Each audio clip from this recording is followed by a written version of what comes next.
pagi, selamat berjumpa di kontekstual Bible Reading. Kita sampai Roma pasal 12. Roma pasal 12. Karena itu, saudara-saudara, demi kemurahan Allah, aku menasihatkan kamu, supaya kamu mempersembahkan tubuhmu sebagai persembahan yang hidup, yang kudus, dan yang berkenan kepada Allah. Itu adalah ibadahmu yang sejati. Janganlah kamu menjadi serupa dengan dunia ini, tetapi berubahlah oleh pembaharuan budimu, sehingga kamu dapat membedakan manakah kehendak Allah, apa yang baik, yang berkenan kepada Allah, dan yang sempurna. Berdasarkan kasih karunia yang dianugerahkan kepadaku, aku berkata kepada setiap orang di antara kamu, janganlah kamu memikirkan hal-hal yang lebih tinggi daripada yang patut kamu pikirkan, tetapi hendaklah kamu berpikir begitu rupa sehingga kamu menguasai diri menurut ukuran iman yang dikaruniakan Allah kepada kamu masing-masing. Sebab namun seperti pada satu tubuh kita mempunyai banyak anggota, tetapi tidak semua anggota itu mempunyai tugas yang sama. Demikian juga kita, walaupun banyak, adalah satu tubuh di dalam Kristus, tetapi kita masing-masing adalah anggota yang seorang terhadap yang lain. Demikianlah kita mempunyai karunia yang berlain-lainan menurut kasih karunia yang dianugerahkan kepada kita. Jika karunia itu adalah untuk bernubuat, baiklah kita melakukannya sesuai dengan iman kita. Jika karunia untuk melayani, baiklah kita melayani. Jika karunia untuk mengajar, baiklah kita mengajar. Jika karunia untuk menasihati, baiklah kita menasihati. Siapa yang membagi-bagikan sesuatu, hendaklah ia melakukannya dengan hati yang ikhlas.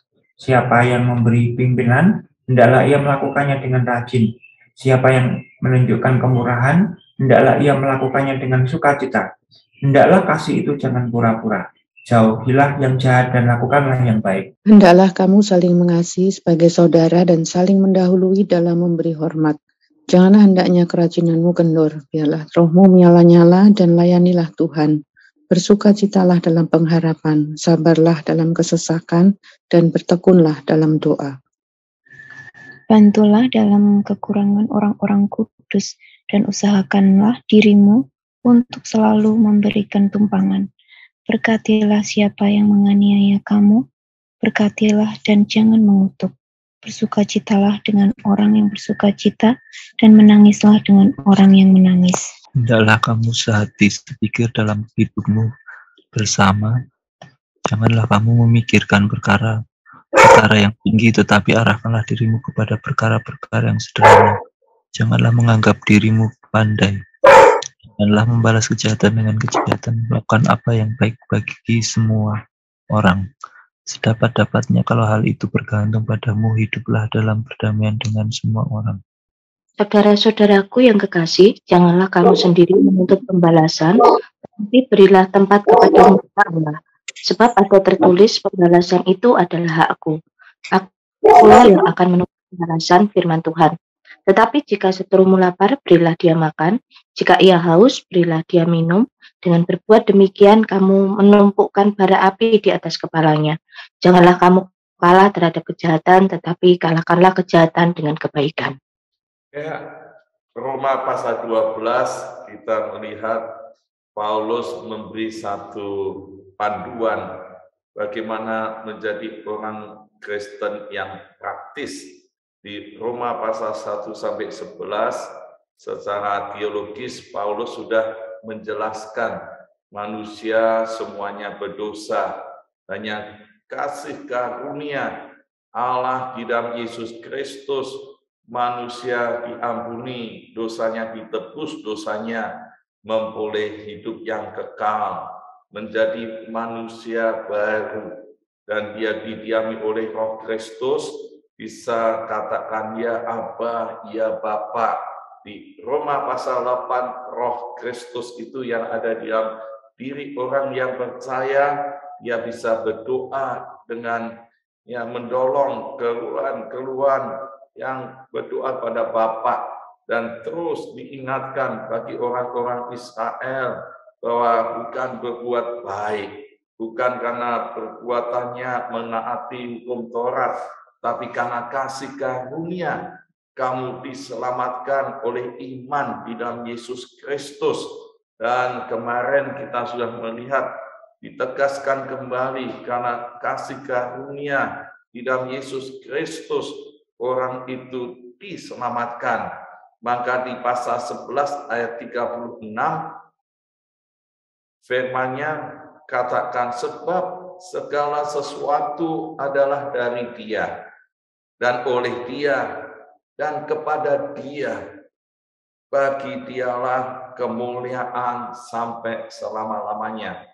Jadi di pasal 12 sampai akhir, Paulus ingin menekankan sekarang orang yang sudah diselamatkan di dalam Yesus Kristus menjadi anak-anak Allah, memiliki hidup yang kekal, memiliki roh Kristus. Bagaimana dia harus hidup? Maka di pasal 12, Paulus menegaskan dengan, karena itu saudara-saudara, demi kemurahan Allah, aku menasihatkan kepada kamu. Demi kemurahan Allah, orang-orang yang sudah mendapat kemurahan Allah, kasih karunia, ini hidup untuk apa? Seringkali banyak orang bertanya, hidup saya itu untuk apa? Untuk siapa? Tidak bisa menjawab. Untuk apa? Tidak bisa menjawab. Maka Paulus memberi nasihat bagi orang-orang yang sudah percaya Yesus. Hidup ini hanya bagi Dia, bagi Yesus. Dan kita melihat di pasal 12 ada 3 bagian minimal yang dijelaskan. Yang pertama, hidup untuk Kristus. Yang kedua, hidup bagi sesama saudara seiman dalam satu tubuh. Lalu yang ketiga, hidup bagi orang lain, bahkan sampai kepada musuh atau yang menganiaya kamu. Dan dari 3 bagian ini bisa diringkas seperti yang diajarkan oleh Tuhan Yesus, yaitu yang utama dan yang pertama di dalam hukum Taurat adalah mengasihi Tuhan dengan segenap hati, segenap akal budi, jiwa, dan kekuatanmu. Yang kedua adalah mengasihi sesama manusia seperti dirimu sendiri. Dan Paulus menjelaskan dengan satu bentuk yang beda. Yang pertama kita melihat yaitu mengasihi Tuhan dengan ibadah yang sejati. Nah, ibadah yang sejati itu yang bagaimana? Paulus katakan, persembahkanlah tubuhmu. Mempersembahkan tubuh di sini bukan hanya fisik, tapi tubuh di sini adalah secara holistik, baik jiwa, baik pikiran, baik tubuh fisik, roh, hati, dan perasaan, semua dipersembahkan bagi Tuhan. Itulah ibadah yang sejati. Dan dikatakan ciri-cirinya yaitu yang pertama hidup, yang kedua kudus, dan yang ketiga yang berkenan, yang menyenangkan hati Tuhan. Nah, dalam khotbah-khotbah seperti ini sering kasih ilustrasi.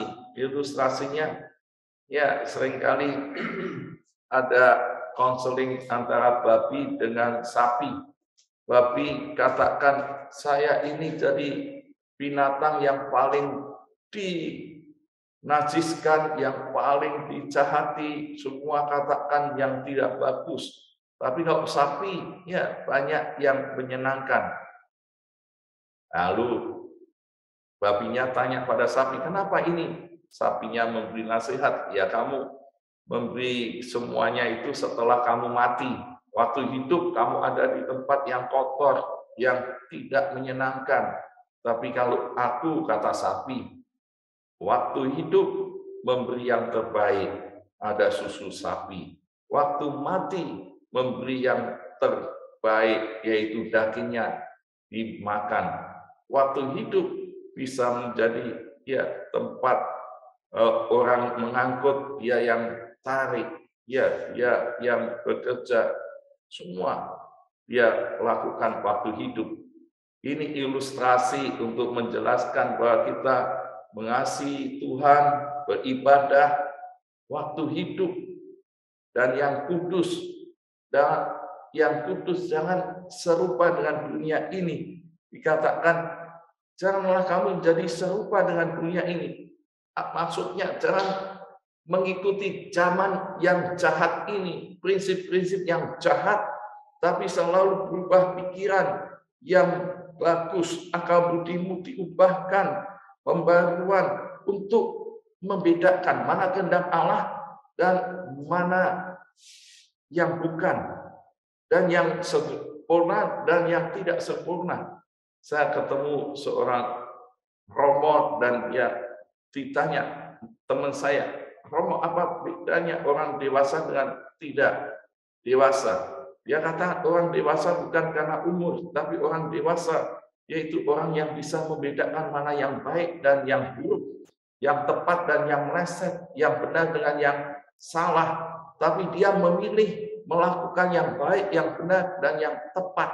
Ini orang yang dewasa, orang yang beribadah pada Allah yang kudus, yang tidak serupa dengan dunia ini. Dia yang tahu kebenaran firman Tuhan, dan dia yang taati kebenaran firman Tuhan. Dan inilah mengasihi Tuhan. Dan mengasihi sesama di dalam saudara-saudara seiman, dikatakan Paulus juga di ayat 7, berdasarkan kasih karunia. Ya, berdasarkan kasih karunia ada dalam satu tubuh, dan satu tubuh ini mempunyai banyak anggota, dan setiap anggota punya tugas masing-masing.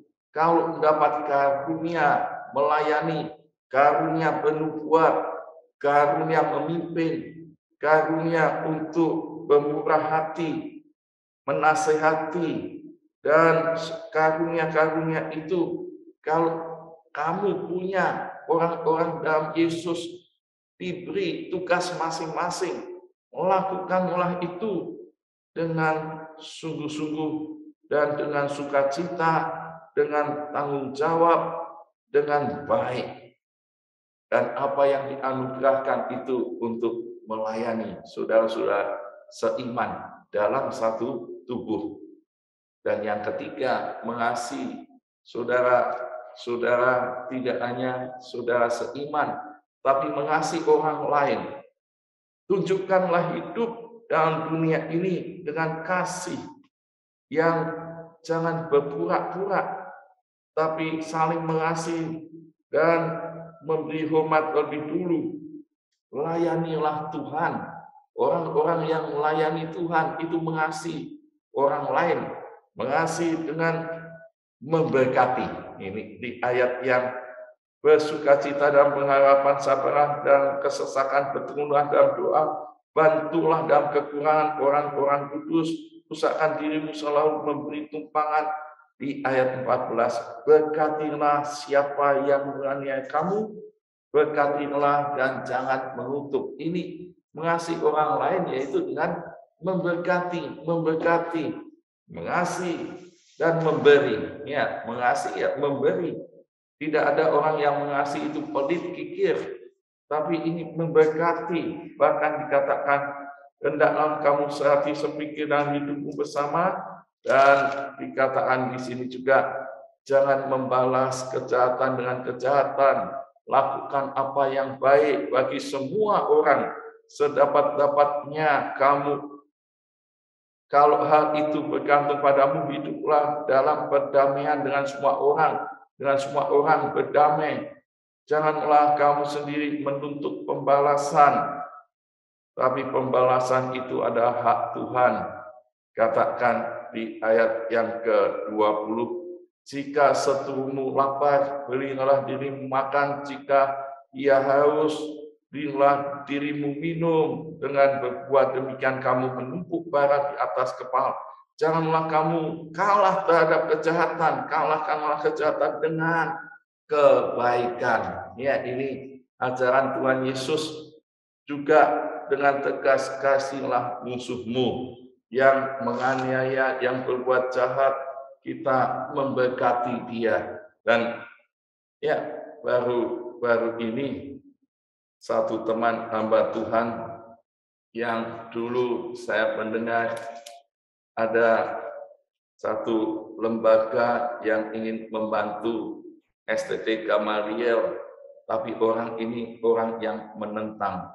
Ya, dia kenal saya, dia tahu, ya saya tidak tahu alasannya, hanya diberitahu ini orang katanya yang stop bantuan itu, tapi satu saat dia mengalami kesulitan, dia mengalami yang tidak baik, dan saya tahu ketemu, ya baru-baru ini saya belajar nats ini memberkati.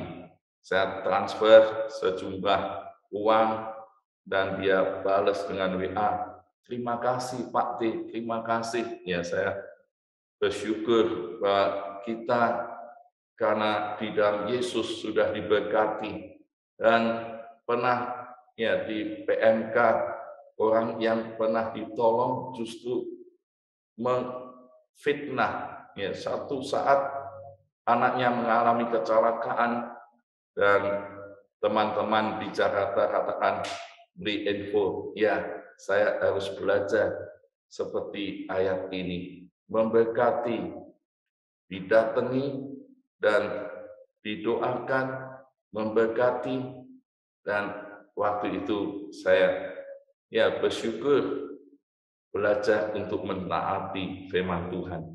Jadi saudara, jelas Paulus secara praktis mengajarkan bagaimana hidup setelah dalam Yesus Kristus, hanya bagi Yesus. Dalam Yesus setiap orang percaya, ini amanat teksnya, mempersembahkan hidup bagi Dia, mengasihi sesama saudara seiman, dan saudara orang lain, bahkan sampai musuhnya. Dan kita renungkan dan aplikasikan, apakah saya sudah hidup bagi Yesus, mempersembahkan tubuh ini? Apakah saya sudah melayani dan memberkati orang lain, baik saudara-saudara seiman maupun musuh pun? Ini yang kita taati. Amin. Tuhan Yesus memberkati. Mari kita bersama-sama meresponi firman Tuhan ini untuk memberi hidup kita sebagai persembahan yang hidup, yang kudus. Lagu ini lagu yang lama, tapi lagu ini syarat dengan janji. Bapakku persembahkan, ku persembahkan tubuhku sebagai persembahan yang hidup, kudus, dan yang berkenan padamu, sebagai ibadah yang sejati. Bapakku persembahkan, Bapakku persembahkan tubuhku sebagai persembahan yang hidup, kudus, dan yang berkenan padamu, sebagai ibadah yang sejati. Katakan, ku sembah Kau Tuhan, ku sembah Kau Tuhan, ku sembah Kau Tuhan, ku serahkan hidupku kepadamu untuk kemuliaan namamu. Ku bersembah, ku sembah Kau, ku sembah, ku persembahkan tubuhku sebagai